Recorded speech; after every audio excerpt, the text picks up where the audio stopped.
They called him the devil in a monk's robe, a man who came from the frozen wilds of Siberia and walked straight into the heart of Imperial Russia, unchallenged.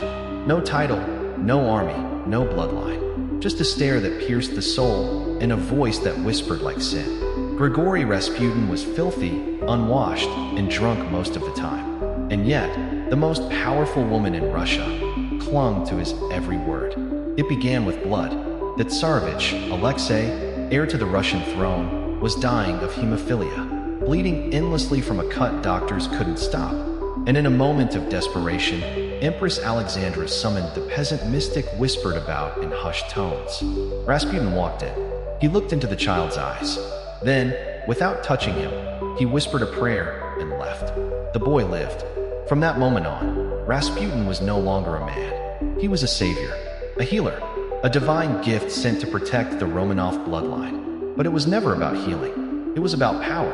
Rasputin understood the mind. He knew that in the depths of fear, people stop thinking, they start believing. And Alexandra, consumed with terror for her son, believed. She believed he had God's ear. She believed only he could save the dynasty.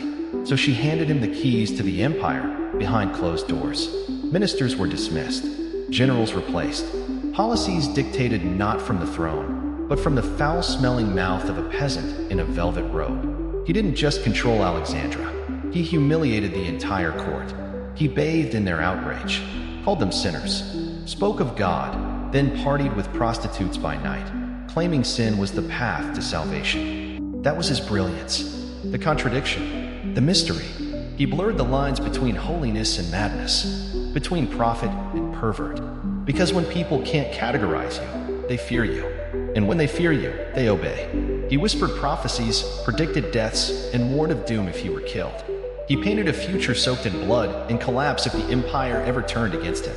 And the Tsarina listened. He built a cult of one, himself. But every manipulator makes one mistake. They forget how envy grows in silence. In December 1916, a group of nobles decided Rasputin must die. They lured him to a palace under the guise of wine and women. And there, they poisoned his food. He laughed and ate. They shot him in the chest. He stood back up. They shot again. Still, he moved. They beat him, shot him in the head, wrapped his body in chains, and threw him into the frozen river.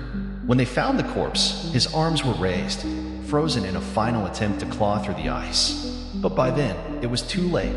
The Romanovs were doomed. The people hated the monarchy.